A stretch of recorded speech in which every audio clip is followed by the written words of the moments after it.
name's Adam Young. I'm the director of IT for a retail/manufacturing company, vRealize. The primary use case is monitoring, making sure that things work, and it's performed well. We've got a small staff of generalists, and it allows us to not have to focus on searching for issues. It really points to where there's a problem, what needs to be fixed. So it really hones in on exactly what needs to be done, get it done, move on to the next thing. Again, really the most valuable reporting features are being able to get concise information on what's going on in our systems, where pressure points or pain points may be, how we can best deal with them before they escalate and become potentially a resume generating event, but really keep our systems healthy. I think vRealize is fairly intuitive. It's obviously made by VMware, so it knows its own product, and so it can really focus in on what the issues, root causes may be. User-friendly, I mean, I don't know that I would say it's the prettiest, but I'm not there for that. I mean, that would really be for a business user, an end user.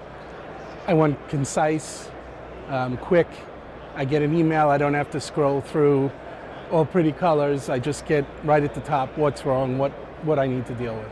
Absolutely, the vRealize has helped me really come down in looking for problems that I know are there, as well as finding problems that I haven't yet found that are happening. I think for the end user, they're unaware. So as long as things are working, they're happy. So I think vRealize in that sense has made a better end user experience, but if I asked an end user, no, they'd be clueless. As far as capacity planning, I think that when we did our initial capacity sizing, we were fairly in line, so we haven't used it in that respect, and in that sense it hasn't added benefit to us. Stability is good. I've never had to restart the systems. Other than upgrades, we don't have to touch it. Well, the vRealize is scaled with our environment. Our environment hasn't changed significantly, so I guess in that sense it's scaled well. The initial setup was done by a VAR. My team and I were involved in deciding to make the purchase, but the implementation was done by someone else. I think that improvement may be gained potentially by maybe bringing in partners. So maybe the larger partners that deal with VMware, both from a hardware and software stack, so that I don't have to go out and use monitoring tools for their product. Maybe if they can have a commonality where I know, okay, everything in my environment is handled by vRealize. I don't have to worry about, okay, the VMware infrastructure is vRealize and the SAN is the SAN vendor, and so on and so forth. We don't have any hard numbers on ROI. We don't do specific KPIs for the savings. We know it's there, so we know the benefit, my team and I, but nothing hard on that. So we've been using VMware in a smaller capacity. We did a full refresh. We virtualized over 90% of our stack. And we knew from having done this for decades, we needed a good monitoring tool. And obviously, the tools that the manufacturer makes, if they're good, are better than a third party because they know their product. So when we found out about vRealize, it was a no-brainer. We did look at some other vendors, and we in fact used their products in conjunction with vRealize.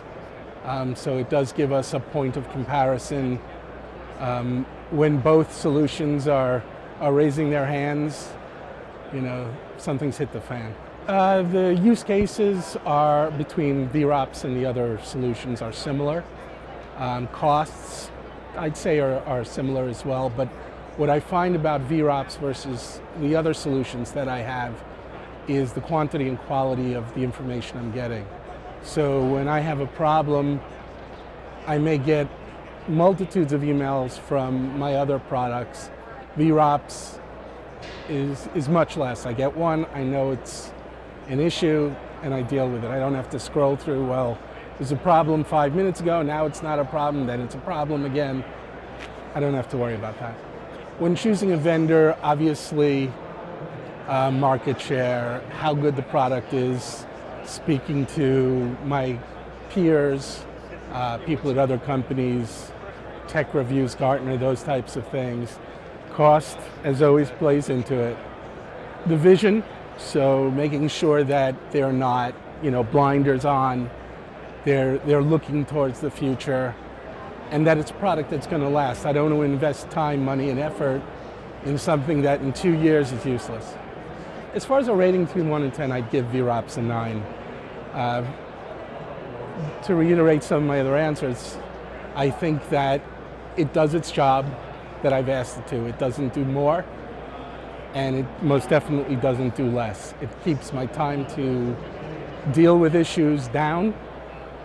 It does it in a way that I'm not overloaded or bombarded by information I don't need. So my use case was get things fixed, cut time to fix down, and get it done properly and well, and it does that.